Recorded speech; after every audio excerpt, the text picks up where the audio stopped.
What's up, internets? Let's talk about what songs are going to work and what songs aren't if you want to become a full-time musician. Don't go away.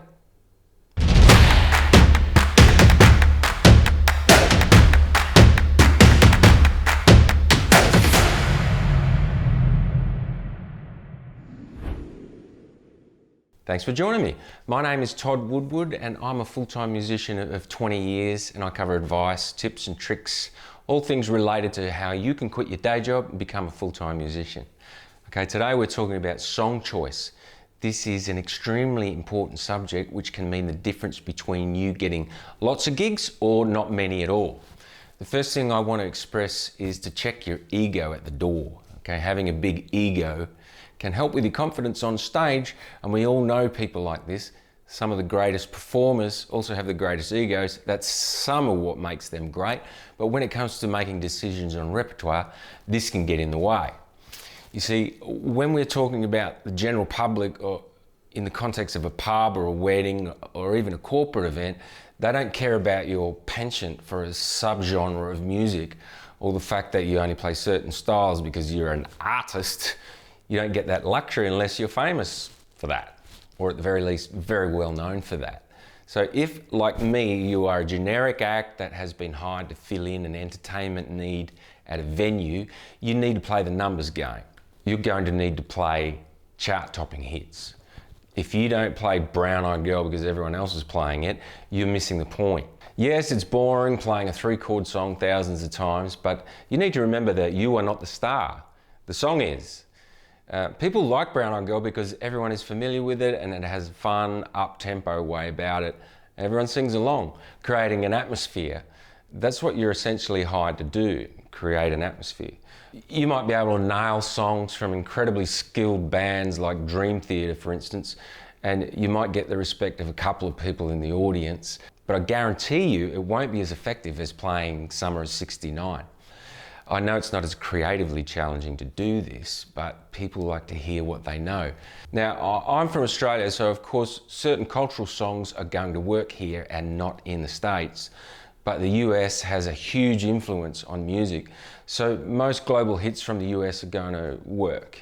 You need to find a mix of what is popular on a global scale and mix it in with what's popular in your region. Generally speaking, whatever they're playing on the major radio stations in your area is going to be a good guide, as that's what's going to work. Now, I haven't always had this philosophy. When I started, I thought that if my songs were executed in a way that was close to perfect, they would get the respect that I gave to the song by choosing it. Not true. For example, I'm a big John Mayer fan. I love everything that he does, almost everything. I've covered hundreds of hours of poring over riffs and rhythms to be able to do a lot of songs the way he does it. And I really like them, but it turns out that the only ones that work are the ones that were a big hit. This is the same for any artist you're thinking about covering. A good rule of thumb is to research how popular a song is, or was, before going to the trouble of learning it. This can save you a lot of time. My goal these days is to keep learning songs so it's not so stale for me to perform, but always rotate the songs that are not working well for an audience, not songs that you like but don't get a clap. Once you do bring on a new song into your rep, give it a few times in front of several audiences to see how it's really going to be received. And if it's not received well, trim it out. Generally speaking, you want songs that have a happy and up-tempo beat. This is true even for weddings, but especially for pubs. Remember, you're creating an atmosphere of fun. There are some great ballads, and sure, have 1 or 2 of them in your rep for a bit of depth, but don't stay there too long because no matter how good they are, a fun vibe is going to win over an emotional vibe every time. Remember, I'm talking about generic gigs at pubs here. Sometimes you might be hired in a restaurant for background type music. This would be an exception to the rule. But even then, I would suggest playing up-tempo songs with a bit more of a stripped-back, relaxed type of vibe.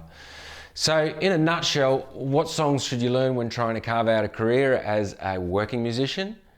Popular, up-tempo songs, right? Songs people know and can sing along to. It's really simple.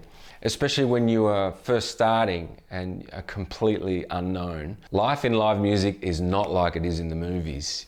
You're not going to be the next big star after 3 gigs at the Whale and Ale. Okay, but I'll never say never, but if that's what you want and expect, you're watching the wrong video. There are so many great musicians out there, just in my city alone. So many better players and singers than me, but many of them probably work less than me simply because they pigeonhole themselves into a corner by what they are willing to play and, more importantly, what they are concerned not to play. So I hope this video has been helpful. If it has, then smash that like button and consider subscribing if this is the type of content that you're interested in.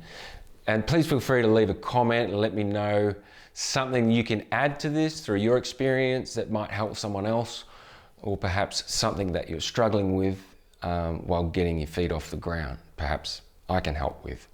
So thanks for watching, and I'll see you in the next video.